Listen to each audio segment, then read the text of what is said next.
All right, welcome back. I'm Bill Quinn, and I am joined again by Sheila Holm. Sheila, thank you so much for being here. It's good to be with you. This is we skipped a week. We Missed you. we did, Yeah. but there is plenty building up every day. So, for those who haven't joined us in the past, Sheila is really a world renowned author, speaker, researcher, and is able to make sense of some of the things that are very difficult for some people, one, to recognize, and two, to understand. So this should be a very valuable discussion, and we're just honored to have you back with us, Sheila. So where shall we begin, please? Well, I think some of the symbols that have been showing up would be good to show. And this is we did point 43 before about self-government, and this is 42. It goes all the way to 39, guys. 39 is make divorce easy, and then it's destroy family, destroy family, destroy family, all the way to 42. And 42 is the student civil unrest. Okay, and that's very timely because of what we're seeing around the country now, and some of the, I'll call it, preparations that appear to be underway to address it. Let's go ahead and bring this first one up. Okay. And this one just started showing up around September 10, the same day that Charlie Kirk Utah event. And do you see how everything is anti-nation, anti-class, anti-state, anti-fascist? Now here's the flip they've done with the youth by indoctrinating them. And if you look at just the first letters of anti-fascist, what do you have? Antifa. Antifa, BLM, has the same symbols as the communists. They have the fist, and it's in black, versus the fist of communism that's red. But all of these have these three lines, three pitchfork point designs. This is back from the 1800s. Right as soon as they put in the Republican Party, let's get rid of it too. So capitalism, Democrats, Republicans, let's get rid of all of it and vote socialist. But people don't understand the Democrats came in as the National Democrat Socialist Party of America in 1792. They were supposedly founded in America. None of this is in the century of 1700 forward. This goes way back. And the Socialist Party that you see on the left is the identical design of the AFL-CIO union design. Wow. Yep. They all match. Workers of the world unite. It's all about one world order. We just haven't watched it. Young People's Socialist League on the right is from the 1800s, early 1900s. And I think on the next one, I show the Satanic Portland Anti-Fascist is also the Young People's Socialist League with three lines, probably a little bit after this. Maybe it's the next one. This one is from the 2017 paramilitary wing of the Democratic Party in America, 1933. It was how they used the design in Germany. So nothing is different because it's in America. Nothing is different because now it's a different century. None of this has changed. It's all the same. It's all the same battle against what? Truth, believers. This is all other kingdom. Again, there's only two kingdoms. This is the other kingdom. And what they're saying on the anti-state, anti-nation, anti-race, anti-class, anti-fascist, they're saying that Charlie Kirk and the president were the key leaders of fascism, and they're against them. They're calling them fascist. So they're flipping it on the people that are saying the truth, so you won't listen to them. But they're wanting you to be fascist, and that's their goal, and that's why they're indoctrinating the youth. And that's why, if we back up just a little bit to the Portland, I think maybe it's after this. There it is. There's the Satanic Portland. You see the same thing? There's the upgrade of the Young People's Socialist League. You see how they're all the same design? Yep. Everything's the same design. Nothing has changed. And it's now you can see that it can be made into a pitchfork of all things.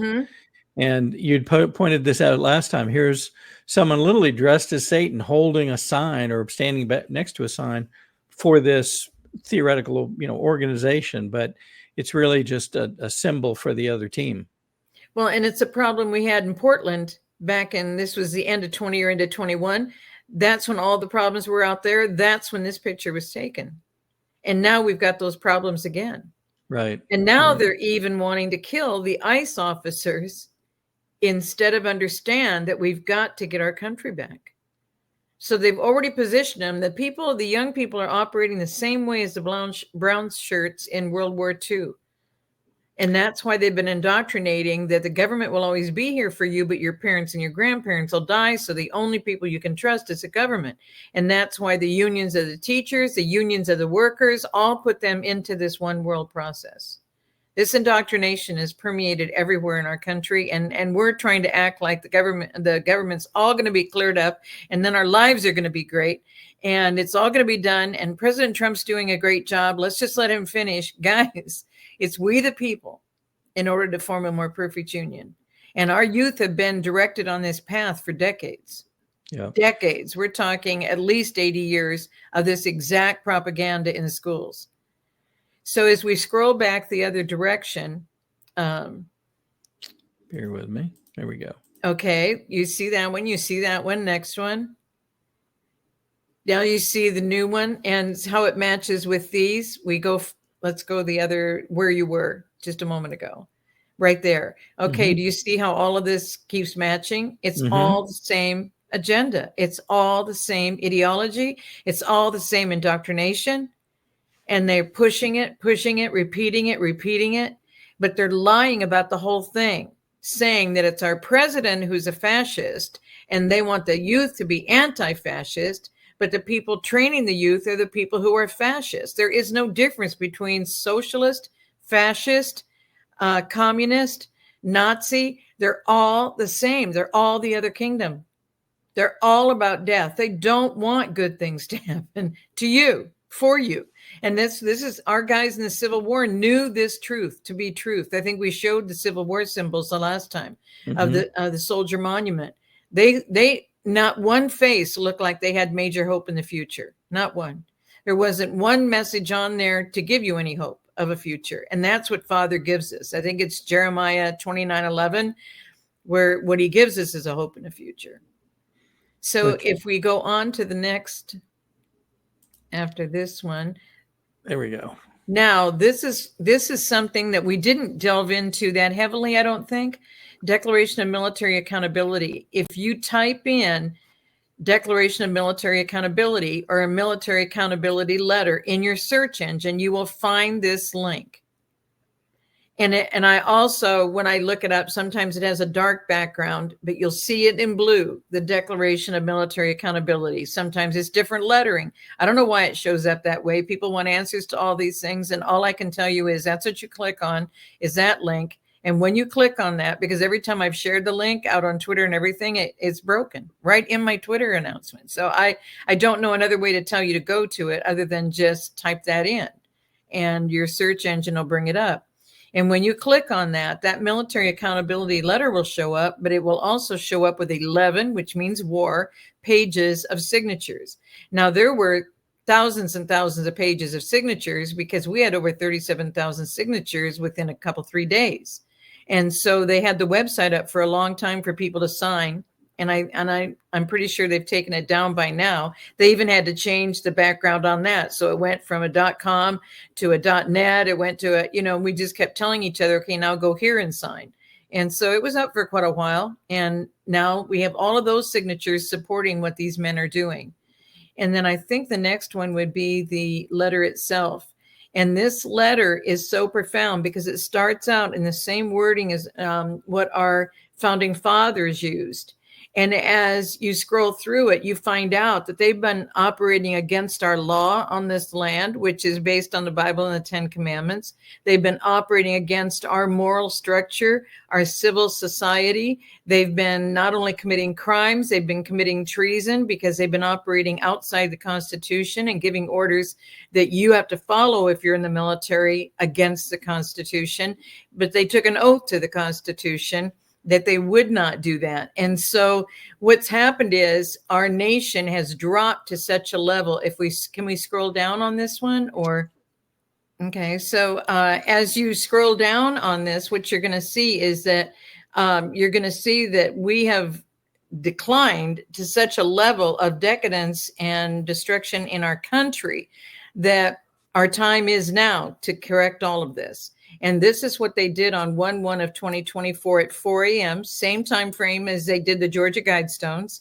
At 4 a.m., they did a hit on it.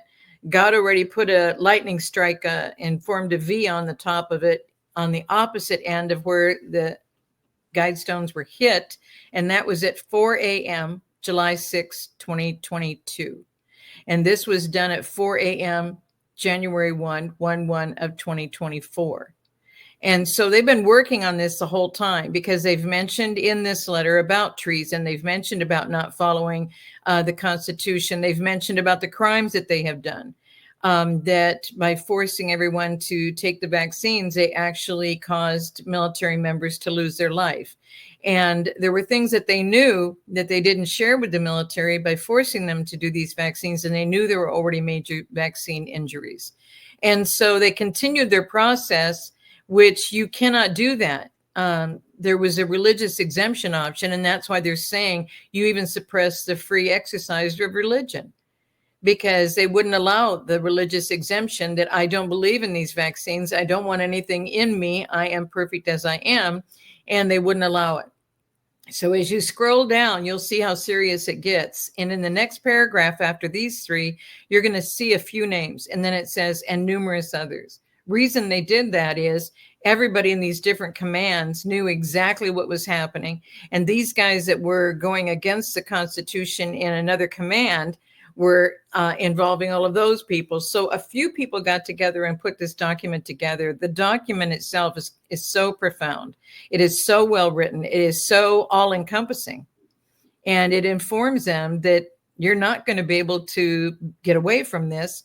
In fact, they also confirm that if you have already retired from the military and you committed these same crimes and you committed these problems that can put you in for treason, you're not out of it just because you retired. And so they've covered the fact that those crimes don't just disappear. The acts against the Constitution don't just disappear. They've been allowed to get away with it all of these decades, but the time is up. And so even the retired people are being reviewed regarding this whole process. And this has been going on, and they informed them there would be taking them into courts martial. And people keep wondering, well, where are these happening and where is this documented? Guys, this is military. And that's why it was interesting how Lindsey Graham's interview with Kavanaugh during his time in front of being investigated before becoming a Supreme Court judge, they are justices in the Supreme Court. And so when he was being reviewed by Lindsey Graham had him explaining all the levels of military law and how it's different from our civil and criminal law. But there is civil and criminal law there, but also treason. The tribunals are handled military because those are crimes against our nation, crimes against humanity. That's why there's so many pedophile people being addressed that have already been down at Gitmo. And so when people say, well, I heard there's things happening down there, there's a lot happening down there. There's a lot happening cleaning up the cities, because if we don't get down to who the true Americans are, how are we going to be able to continue to have elections and know that it's only the American people who are voting? We have so many people who have permeated our country, or not just our borders, but our whole system. Yep. In California, they had to, they're saying, and I've shared it out on Twitter, Truth Social, they had to actually lie in the media that the director of the Department of Motor Vehicles in California decided to resign over a little issue about the complex issue of documentation for real ID. So here are Americans bringing in documentation on your birth certificate, your marriage certificate, your divorce court determination. If you went back to your maiden name, you had to bring that in. You had to bring everything in to verify who you were. The illegals didn't have to verify anything. The illegals in California got the same watermark, real ID, as the Americans who went through the whole process. There's also examples of folks that got commercial driver's licenses and yet had no first name on the driver's license. It was listed as no name given in some cases. Well, and they don't speak English. And they've actually issued the videos of where the people are. They have like an earpiece, and they've got a screen. Mm-hmm. And as they take the exam to drive trucks in America and to get a commercial license, a truck driving license, when they're taking the exam, they're hearing how to answer it, what choice to make, what words to submit. They aren't reading anything. They're not even speaking English. They don't understand English, and they're doing all of this. And that's why we're having so many problems with huge accidents that are taking place in America. And nobody was watching any of this, and they were allowing this. In fact, when there were problems in, remember the 9/11, when they said so many people had these fake documents, et cetera, at that time. Mm-hmm. So back 25 years ago in 2000, as all this was building up, all of a sudden a major DMV person in Tennessee, and I was still in California and back and forth to Nebraska at the time. And I'm hearing about this person in Tennessee that's making up driver's licenses for people and allowing them to be issued. And because she was going to become a whistleblower, all of a sudden her car blows up. I mean, this is none of this is new of what we're dealing with, because all of the identity theft that's been happening with taking our social security numbers has been heavy since the 1980s. Heavy. Mm-hmm. It was in the thousands and tens of thousands and hundreds of thousands, guys, by 1998. And then it went into the millions. And since then, it's been millions upon millions upon millions. And they're using that social security number. When you go in to get a license, and I don't know if this is every state, but you can automatically just click, you want to be registered to vote.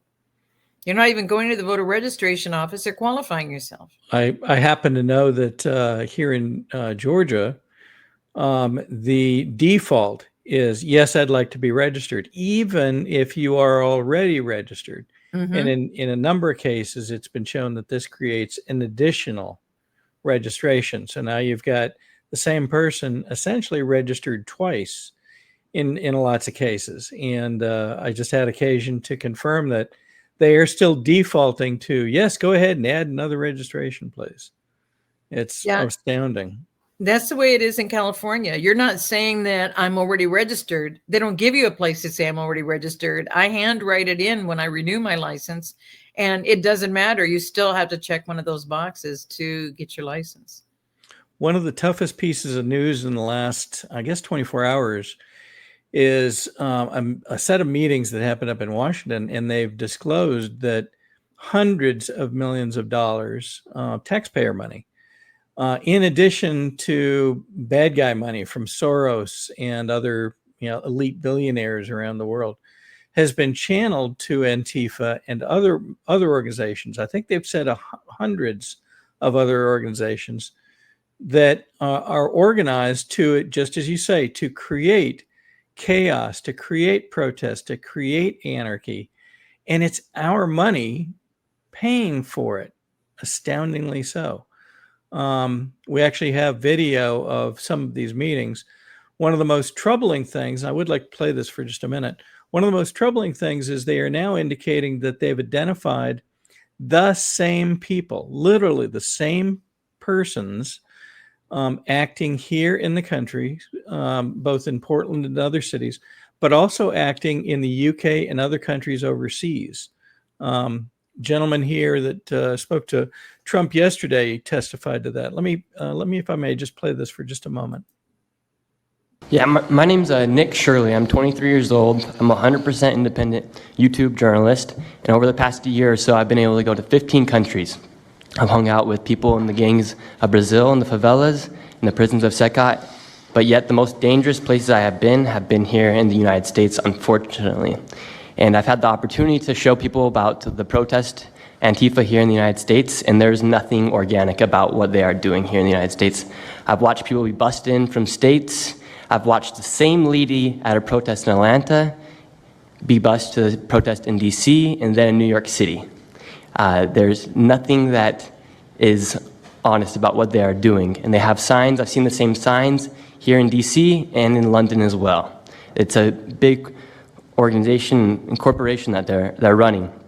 And people may wonder, what's the threat to us as Americans if we go? Well, you'll be labeled as a fascist, you'll be labeled as a Nazi, and they'll wish death upon you because they wish death upon me.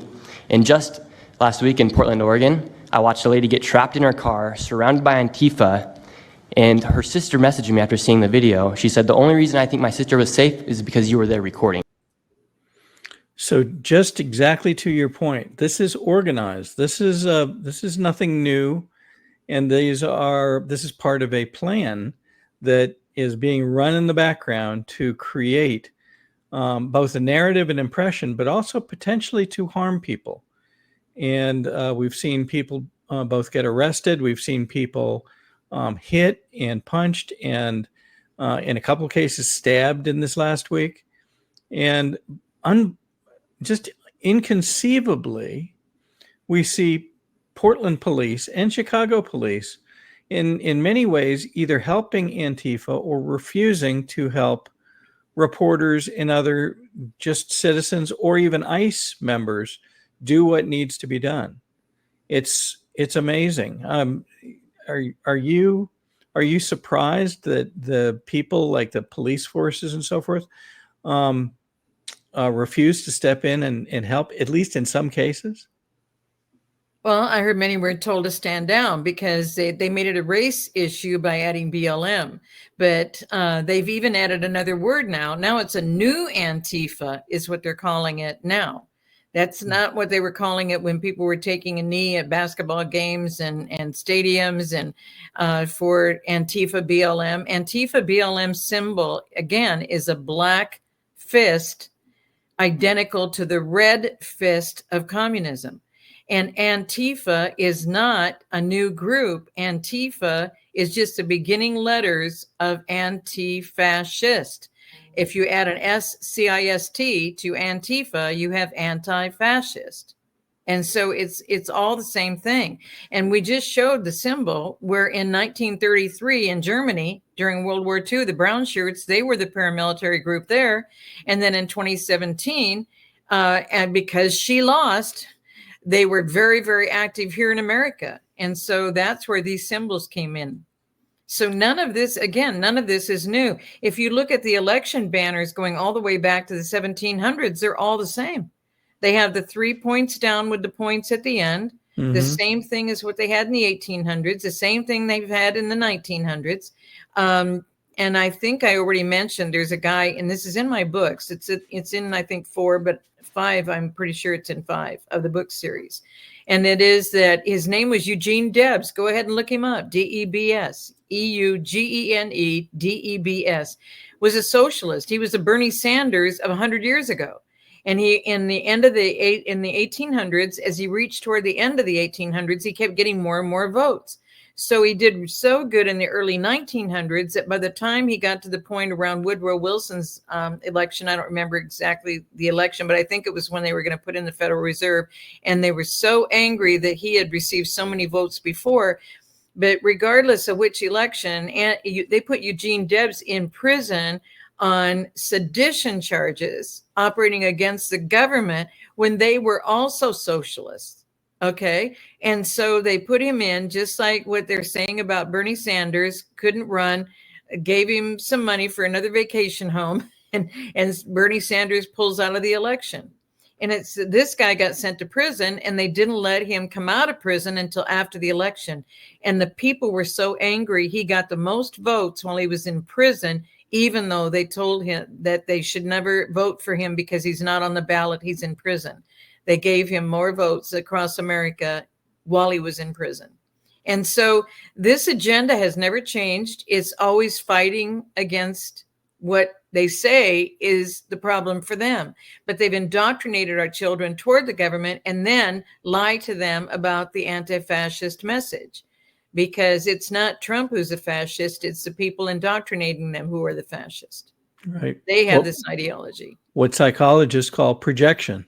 Mm-hmm. You know, I'm not this, you are. Mm-hmm. So you began to speak about the military getting called into Quantico earlier. Maybe we could investigate that for just a moment. So this letter that you spoke to, the military accountability letter, is almost a precursor. It's kind of setting the stage for, the military needs to be held accountable for some of the the bad actors in the military that have done the wrong things. How did you interpret the meeting in Quantico this past week? What did you hear, and what were some of your observations about it? Well, let's go forward into the summoning them there. All we heard, on September 23, I believe it was, I sent out a video of Pete Hegseth. He was saying the Lord's Prayer over the troops. And while he was doing it, every segment of our military, Coast Guard, Army, Navy, all the different parts of our and the National Guard, all of it was represented as he continued to say the Lord's Prayer over the troops. The troops were all around him. He's standing there, and then through the video, as he's saying the Lord's Prayer, you see every section of our military. Mm-hmm. So then right after that, he came out, I believe it was on the 25th, because all of this was happening so fast. On the 25th, he said that the flag officers were being summoned by the president and Pete Hegseth as now Secretary of War. So Secretary of War, I'm sorry, skip that step. We had to go back to Secretary of War because that's who we were originally. And defense is just out there defending everybody out in the world while we became vulnerable. That's exactly what happened. And almost every military person will tell you that. They come back from trips and back onto our soil, and they're like, what's going on? But we were left vulnerable because our guys were out defending everybody else's borders and defending their properties. And so while they were out there in all these different bases all around the world, they were being told not to follow the Constitution. They were given orders against the Constitution. And guys, it's not just the military. We've already talked, I think, when we showed the picture of Stephen Friend, FBI, one of the three guys that in front of Congress was investigated as a whistleblower for FBI. And he described exactly what was going on. The people who are getting the raises and the promotions are the people who are operating against Americans. They are the people who will do anything under any orders and not follow the Constitution. But those of us who stand for our Constitution and will not do that against our fellow citizens, we're not able to get raises and promotions. And so he had brought all this up. And then I met him in Florida at an event, and I was able to show him the symbols of the Knights of Pythias and how it's on the 2-block building is on the Knights of Pythias land of the first meeting. The address is identical. That whole 2-block area covers, and the address they use is that same address. And so that position and on the back corner says that it was all done by President Lincoln in 1864. Knights of Pythias, I thought, was established. I saw the documentation that our Congress, by act of Congress, which means they're under our Congress. So by act of Congress, they put all these secret societies in position in 1864. But when Justice Rathbone, I just got some documentation that Justice Rathbone was in the Boston Knights of Pythias and had to be released from there to come over and be in the Washington one to run the show. And they were saying he brought it new to America, but it wasn't new in 1864. They were already running the show.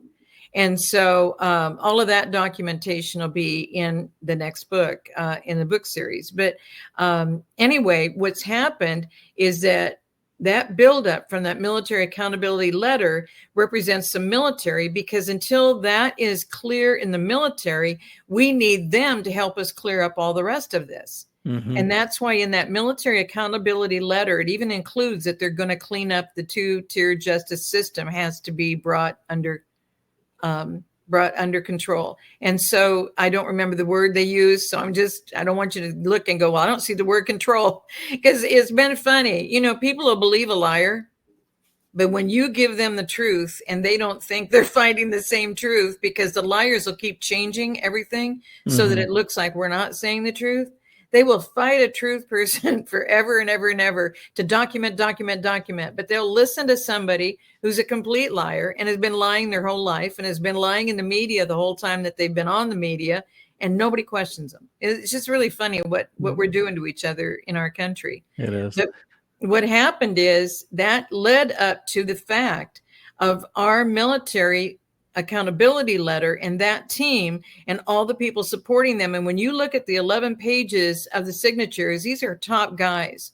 It wasn't all top people that were composing that letter. It was all different levels. But once that was signed, and then the 11 pages are top people saying who these people are. And in the 4th paragraph, it starts out with General Milley.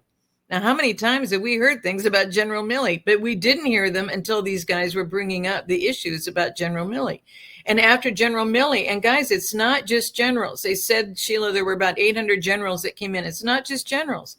They were generals, they were admirals, they were vice admirals, they were rear admirals. The names are amazing as to the people who were brought in from all over the world, from all the different bases. This never, ever happens. And people say, well, nothing came of it.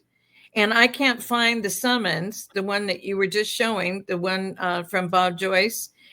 He served in the military. And those of us who are connected with military people got a chance to see this. And I happened to share it. And now people are going, I can't find it on whitehouse.gov. I can't find it on congress.gov. I can't find it on the websites. Guys, the very day that happened and the president summoned them, they were all in the same room. And people say, well, I don't think anybody was in the room. I think the ones that were going to be arrested were already arrested. So I sent out a New York Times picture taken from the front of the room showing you those officers were tightly shoulder to shoulder and filled that room. Yep.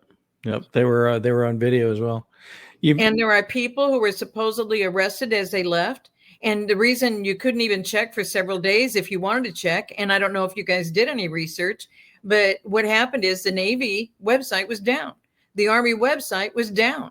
The Marines, I kept checking, theirs didn't go down. But isn't that interesting? Judicial branch, isn't that interesting? We reported on that the second day of the shutdown that all of the various military branches were down, with that one exception. The Marines kept running.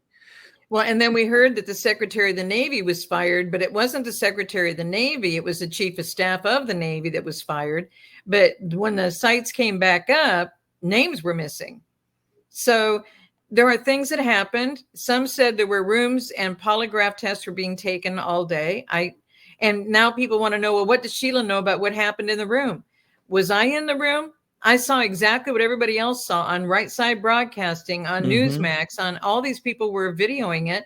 But I happened to watch Right Side Broadcasting. And people said, well, it was on other ones too. I don't know. I saw it. Since I saw it and I was advised of it, I sent it out on the internet to let everybody know, if you want to look at it, it's live now, but it'll be in their archives. And Pete Hegseth was all about fitness. And to take care of that angle of it, the president was all about we're reining everything in. We're clearing everything up. He made some very interesting comments directly in line with something you said just a few moments ago, that we've spent so much time protecting others, protecting other lands, that we've neglected protecting the homeland. And he spent a few minutes talking about that directly, and our need to once again protect things here, because at the end of the day, this is who the military works for. They work for America. They work for us. Let me just play this for a couple minutes, if I may. Many of you in the room, we've brought back the fundamental principle that defending the homeland is the military's first and most important priority. That's what it is. Only in recent decades did politicians somehow come to believe that our job is to police the far reaches of Kenya and Somalia, while America is under invasion from within. We're under invasion from within. No different than a foreign enemy, but more difficult in many ways because they don't wear uniforms. At least when they're wearing a uniform, you can take them out. These people don't have uniforms. Isn't that interesting? They don't have uniforms. And they're everywhere. They are. If we can bring up that summons again, that summons I received from a military person, then someone from the America First team within 3 minutes of receiving it from the military people. And Bob Joyce was in the military and he received it. And people go, well, what website is it on? And I'm going to clear this up again. Military accountability letter is on congress.gov on purpose, but it wasn't a Congress initiated item. It's an item on congress.gov because of what it means in our nation and to our Constitution. And so they got it posted on congress.gov so you could see it. That's not where it was when everybody was signing. Now it's there with 11 pages. 11 means war, of signatures of top people. Now that's what led to, and the research led to, summoning them to DC, because there are issues there. Now, people have said that what they did was got them all in the same room. And there's a metadata process you can do, because we've got leakers, we've got people who've committed treason, we've got people who've committed horrific crimes. There's crimes against humanity that have been happening, and that's been causing some of our military to come home and commit suicide. And it's not based on PTSD, it's based on transporting children to events for men at embassies, etc. And ask the military guys. I wasn't there, didn't witness it, but people kept wondering, why is this not on whitehouse.gov? Why is this not on congress.gov? Why is this not on where you can get summons? And the thing is, please be grateful if you're in the military that you didn't have someone give one of these to you, because the summons was for September 29 in Quantico. None of us were told where it was going to be. Just say we're being summoned. That's all Pete Hegseth told us, they're being summoned. And then on Sunday, the 28th of September, Pete Hegseth released a short video. And that video, he had all these documents in front of him. And he said, do you realize there's like 6,000 troops per general? And that's where we were operating in the military. And now it's 1,400 troops to general. We have to make some changes. And so he was focused on fitness. They're going to do PT tests twice a year. So anybody that's not in shape, in readiness to fight and defend our nation, is probably going to be out. He went through all of that. The president went through the rest of this and was describing exactly the way things are going to be from this point forward. And everybody wanted to see people perp walked, which is exactly what they want from Hillary Clinton and everything else. That's not what happened. There are people who were there who said that some people were arrested after that. When they went out the door of that event, they went out the back door, not the front door. They're saying that the polygraphs proved a lot of things. I'm getting these kinds of reports, but again, I'm not physically there. I'm not trying to be an investigative journalist. I only shared this because the military guys shared it with me that Sheila, it's going to be on the 30th. And I'm sorry. Yeah, it was on the 30th. And I did interviews on this on the 29th. They gave it to me on the 29th. I immediately started doing interviews on the 29th. And the people I did interviews with didn't have any idea the military accountability letter even existed. And so some of those guys are military guys, but didn't know that it even happened back in January 24 and hadn't heard about it since. And so there was a Twitter Spaces, and I think people are now looking up, and there is an archive of it. It was a Twitter Spaces the night of January 1 of 2024, and it was held by the authorship people of that letter. And then they had people mad at them because, well, I would have wanted to sign this, and they said we couldn't let it leak. We couldn't let anyone know in advance. Guys, we got to clean up our military. And so they had to just keep it private just between them. That military Twitter Spaces went on for more than 3 hours because I was on there. They said you can ask questions 30, 60, 90 minutes. And as long as you guys want to ask questions, we'll try and stay with you. And so that's what they were trying to do. And after 3 hours, I had to get off because it was later in the night and then it continued on.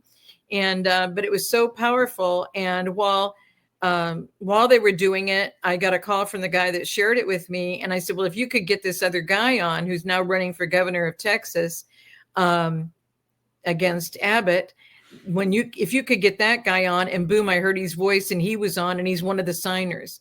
And so you're going to notice when you look at the 11 pages, you're going to notice some signatures of top ranking people who served their military in the special forces. And you're going to see their names as signatures on that document. So now that's the difference between that summons, because that summons is under common law. And that is not something that's out. Is it PACER, they call it, that has all the summons for our government, our British Bar Association?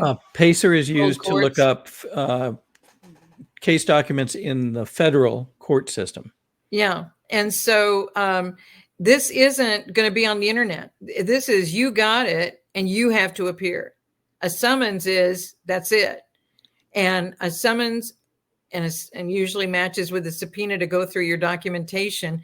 But what people are saying is the metadata, they came in with all of their iPads and laptops, and all of that stuff was all supposedly required for them to come in.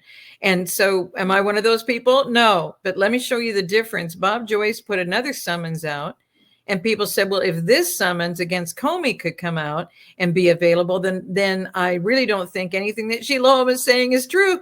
Guys, this is a summons in the British Bar Association structure that that is controlled through that military, or not through that court process, that is all part of the London Bar. And so it's a different structure. Remember, I told you guys before, the Cherokee chief who went all the way to the Supreme Court for the Cherokee to not have to be on the Trail of Tears, he was put in prison in hard labor, just like everyone fighting to say, no, this is the truth. This is their land and these are their homes and you can't be doing this.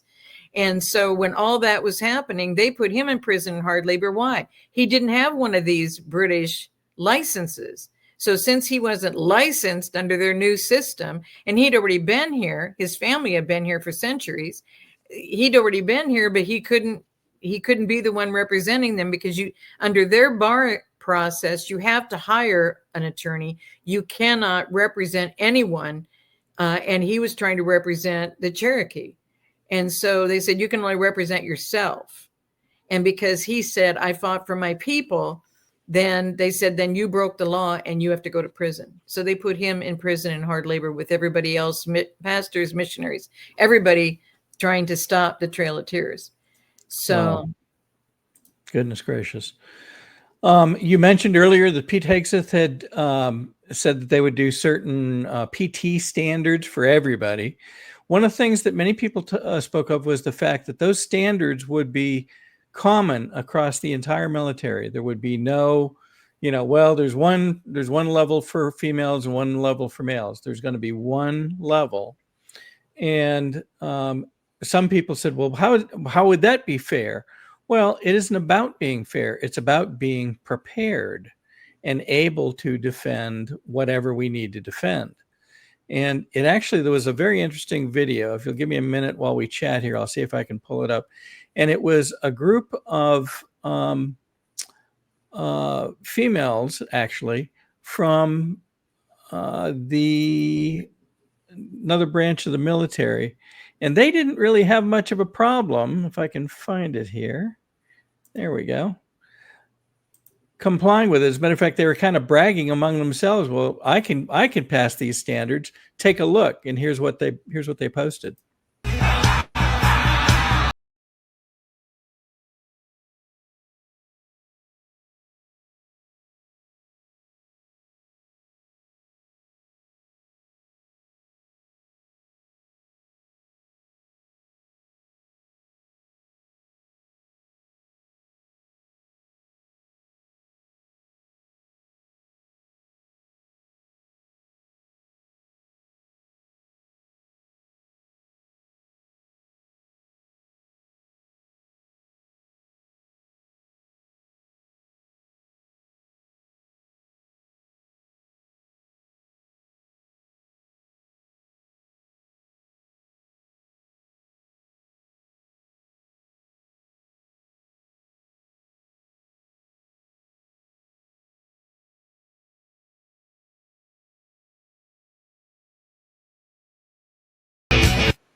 So those are examples of the top female aviators in both the Air Force and Navy, I believe.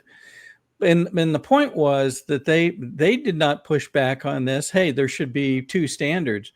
They were happy to comply with the standard. And it kind of goes back to, well, why are we playing these games with, well, we need one level for one group and a different level for a different group, almost handicapping various groups. Bottom line is, things have to happen. People have to get defended, and we have to be prepared to do it. And that seemed to be a very strong underlying theme for especially Hegseth's speech. We are going to be ready. We're going to do what we need to be ready. And we're not going to put up with any of this. And he used an expletive to throw everything in a hamper. We're not going to play games with, beards and haircuts and other things. We're gonna play by the military rules from now on. Well, I love the part where he said, you're not going to be allowed to come to meetings in dresses anymore. I'm not going to allow men to go in our meetings and wear dresses. I mean, but they use the excuses. So they use the excuse like back in MASH, the MASH film, and everybody thought he was a funny character wearing a dress and et cetera, that's a precedent. That's not a precedent in our military. The readiness, that's the standard you were talking about. Mm-hmm. We have to be at a level of readiness, and those standards, we're not going to lower them for anyone. And he said, we're not going to take all these reasons and excuses. When you're serving. And that's, you're either going to be in a readiness condition or you're not going to be serving. He just made it very, very clear. That was his focus. The president had a different focus in what he shared with them. And I know it's tough for people because when you get that high up, it's your way or the highway. And the Constitution is the way or the highway. And going against the Constitution has now been brought to the attention across. But our president did a miraculous thing. I think it was Christmas of 2018. Could have been 19, but I think it was 2018. And the media was going crazy. They thought he was off on some golf trip and they couldn't find him and they didn't know what happened. And he's not doing his job and he's not at his desk. And they went on and on and on. And then remember, he was found over, I think it was Afghanistan, could have been Iraq. And he and Melania were feeding the people and sitting down and eating with the people. Oh, that's right. And yeah. And I think, did he go to Bagram Air Force at that time? I've forgotten. Could have. And when he met with them, I'll never forget this, because remember when 9/11 happened and all our guys signed up. And then by 2003, George W. was claiming, we won and it's over. And he did victory rounds with our guys on the cruise ships down in San Diego. I'm like, so we won? It's all done. And then when the president went, he said, why are you still here? And he goes, sir, we're following orders. Remember this? And then he said, well, what do you mean? He said, how long do you think you have to be here? And he said, well, if we were going to stop and end this, 7 days, maybe 10 on the outside, I think was the number the guy said. And he said, 7 to 10 days, not 7 to 10 more years. And he said, so why aren't you doing that? He said, sir, I told you, we're following orders. And when the president told me that, it was like, whoa, he's on to something. Do you know what I mean? And so they have been working on this. And the whole thing is, they've been working on this a long time. I don't know if you can pull up the military government. I think so. Bear with me for just a moment. Okay. There we go. Okay.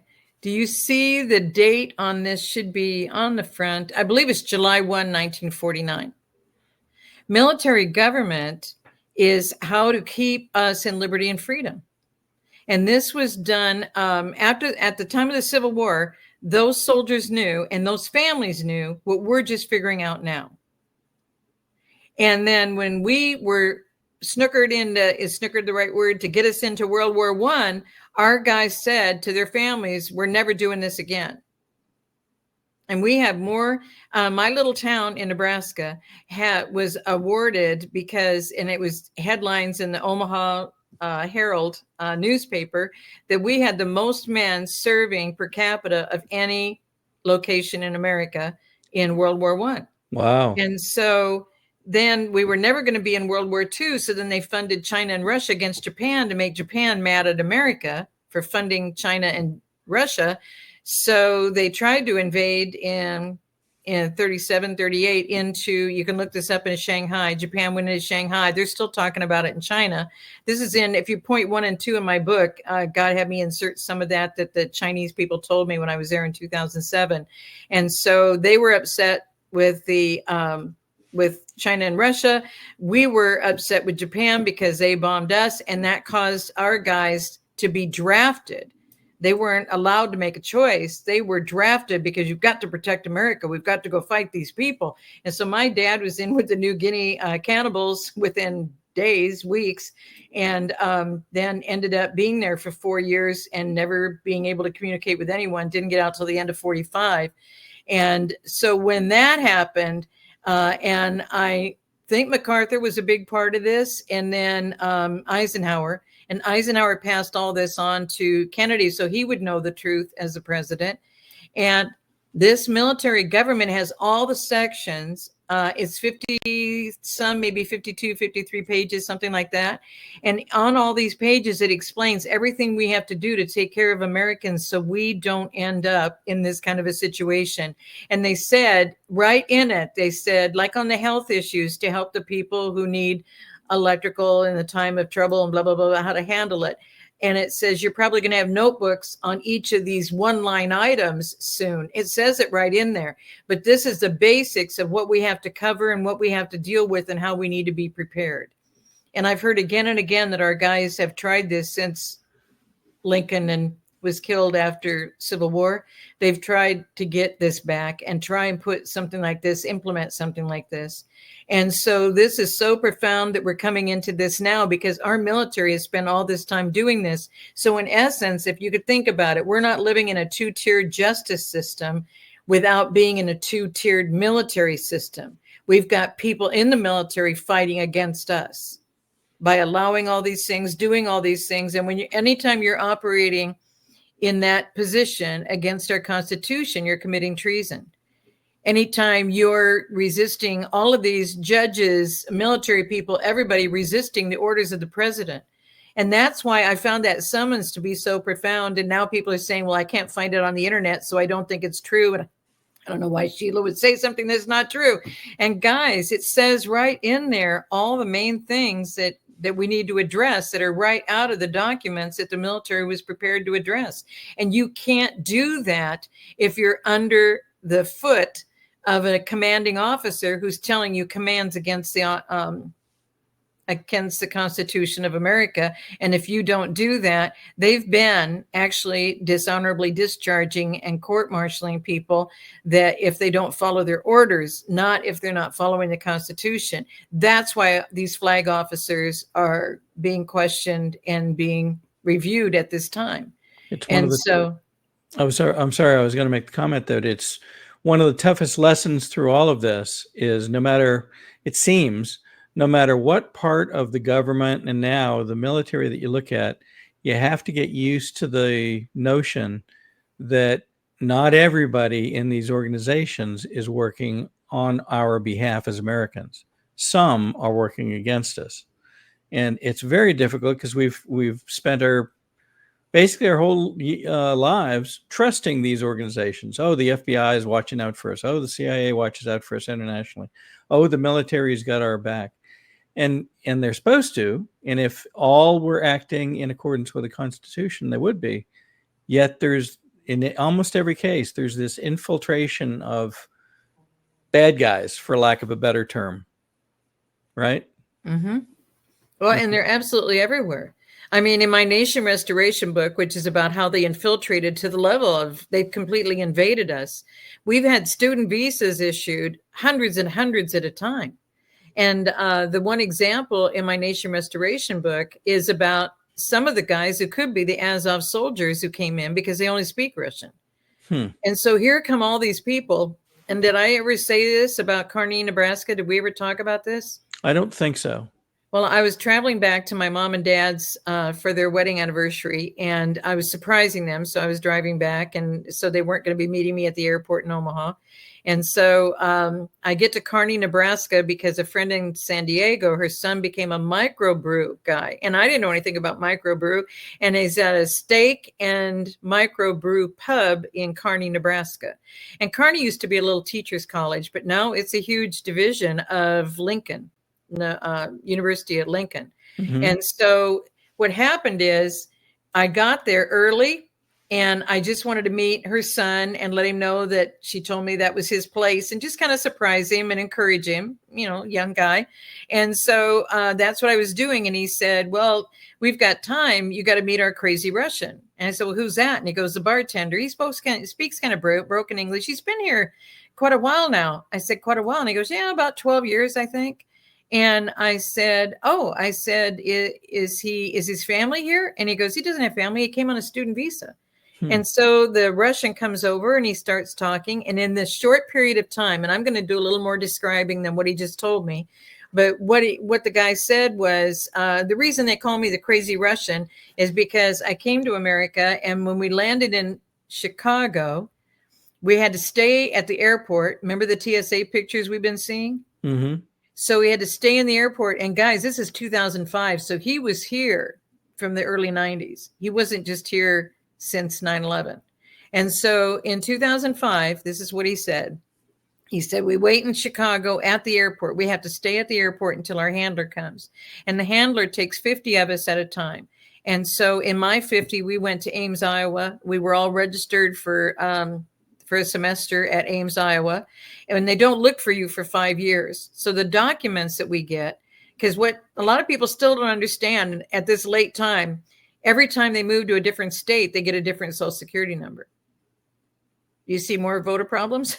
And so they get another social security number, another ID set so that they're fresh in America. And so he spent his 5+ years until they start looking for you. And then the 50 get transported again. And any of them that didn't buy a fiance. So then he gets transported over to Kearney, Nebraska, gets a whole nother set of ID, gets this job at this steak and pub place. And so he's there.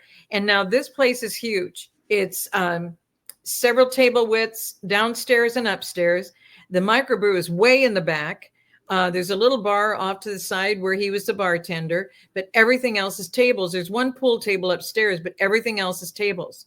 In the short time he tells me this story, because now he's been there more than 5 years, he said, I'm almost 6 years, so I'm kind of concerned. I was kind of concerned, so I went ahead and bought myself a fiance. It's the same $3,000 that the guys that came from Iran, and they said they were Persians that came when the Shah fell. And so they're out in California, and they were buying fiancés back in the 80s. The system has never changed.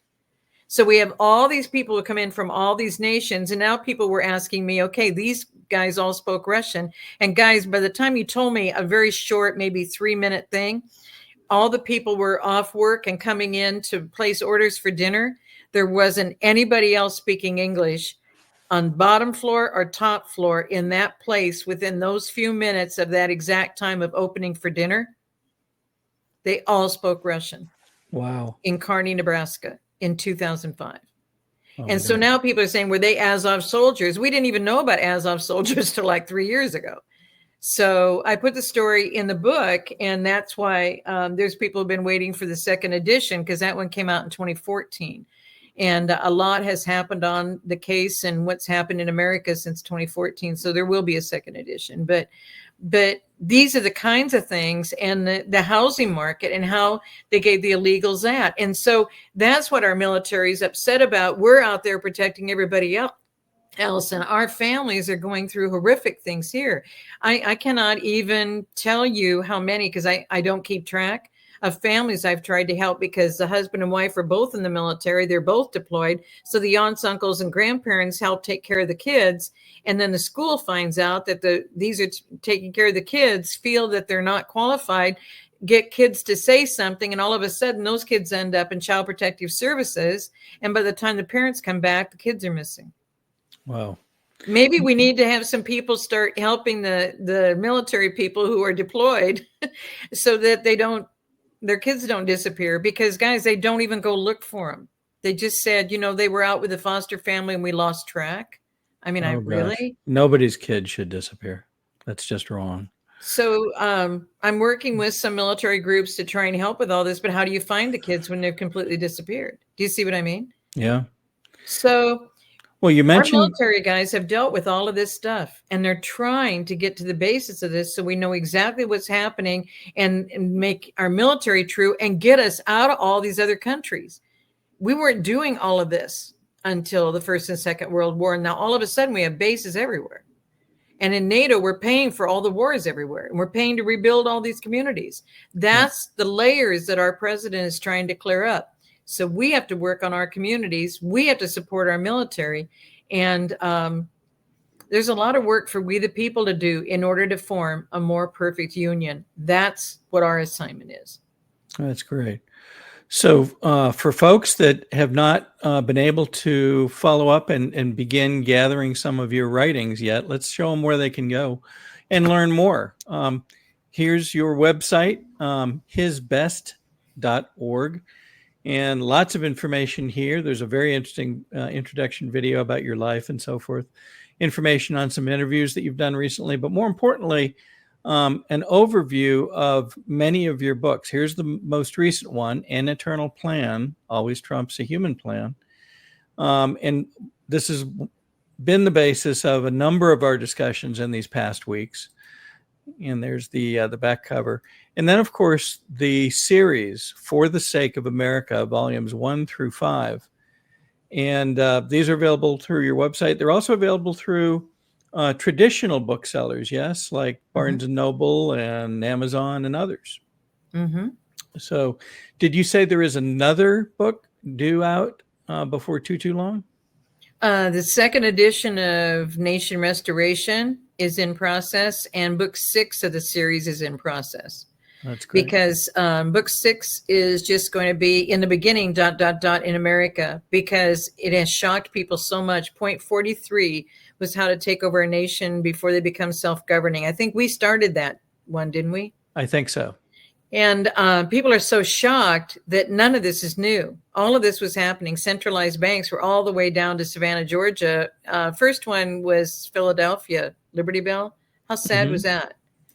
And so from New York all the way down to Savannah, Georgia by 1792, and then across our country that wasn't even fully established by 1805. And so we weren't a country, we weren't established as a country in time to get ahead of this. So we've been captured operation from the very beginning of America, moving down to the 10 square miles of their new sovereign declared land in DC.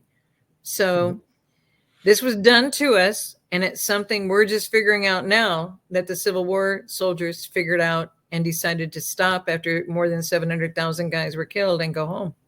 And for folks that haven't seen that, see our last episode where we covered both the faith statue and the soldier statue and how different they are when you really look at what's included. The faith statue is based around the faith of the Puritan pilgrims that came here to the country and established their freedom to exercise their religion as they wished in a godly way. And the soldier statue, unfortunately, was well, I'll let you describe it. The soldier statue was different based on.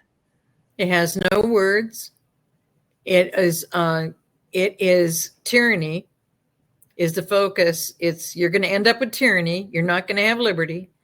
And the muse of history is in the place of morality. A factory worker who they named as Peace, who doesn't look peaceful himself, is in place of law, which has to be equal justice and mercy.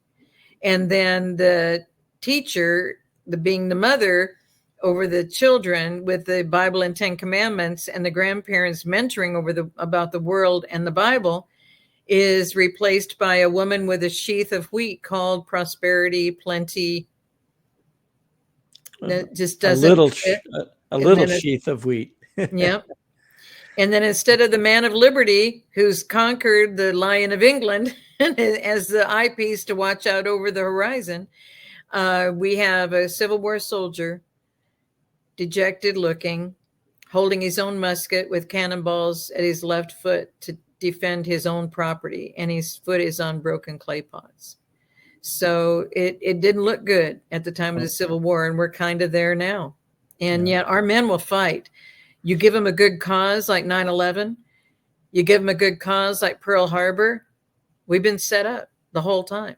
Yeah. And there's so much more that I don't think we have time for today, but it's just, it's so good to be with you, Bill, to get in deep into these things. I just really, really appreciate that the people who click and listen, I'm so appreciative that you guys are digging so deep, because it's we the people.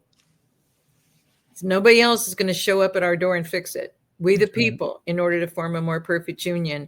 And that's why bringing this back to republic is what our president is doing with the military, with the people he's putting in the positions in DC. And we need to just keep praying for them, because nobody wants this to change in the other kingdom. They want to keep us under their control, and that's the only way they want us to be. So prayers need to continue. They will indeed. Thank you so much again for being with us. We will look forward to the next time. Hopefully we'll record another one next week. We will keep on going so that people can learn and understand the truth and what we're dealing with now to enable us to, as you say, form a more perfect union. Thank you, Sheila. Bless you.